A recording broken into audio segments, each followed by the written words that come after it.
Hello, English learners. Welcome to the English with Michael YouTube channel. Today, I want to look at 4 placeholder nouns. What I mean by this is these are words that can be used when we don't really know what we're talking about.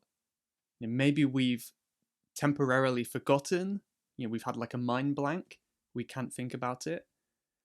Or we just don't know the name.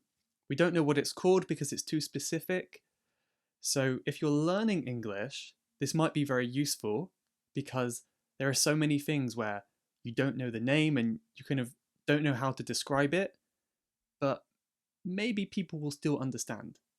And these do sound very strange, but they are quite common. So I've got 3 of them used for objects and 1 for people. The first 2 I'm going to talk about together because they're quite similar. The first one is thingamajig. Thingamajig. The second one is a thingamabob. Sounds very similar. One ends in jig, one ends in bob. Now I don't exactly know where this word comes from. As far as I know, it's just a funny sound. But you will notice it has the word thing at the beginning. So that is the base word in this phrase. So when you're trying to, for example, find something that you've lost and you can't quite remember the name, you can just say, where's that thingamajig? I had it yesterday, the thingamajig. You know, the thingamajig you use to turn on the TV. The remote. The remote, of course, the TV remote. Another example, can you pass me the thingamabob, for eating? Then maybe the other person might reply, you mean the spoon? Ah, yes, the spoon, the thingamabob. The second or third one we can look at is really common when you don't remember the name. And this is whatchamacallit. Whatchamacallit. And it's said really quickly like one word. If you listen very carefully, maybe you can tell it comes from the phrase, what do you call it? So you're asking that question to yourself, but you're saying it very quickly. Whatchamacallit? So this is really useful for specific vocabulary that's not so easy to remember.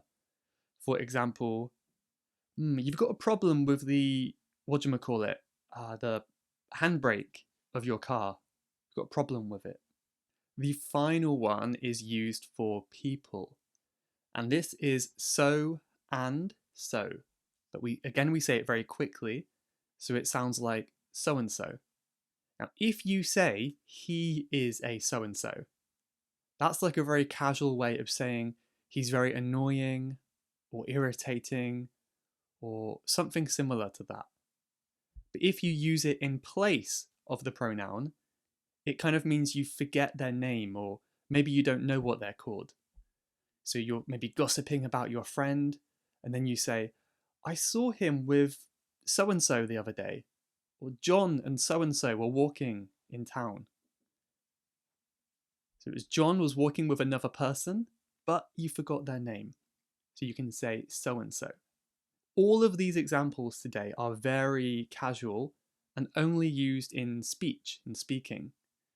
But if you like, you can still practice in writing, make your own dialogue and pretend you're speaking, and leave a comment below this video to try and practice one of these words.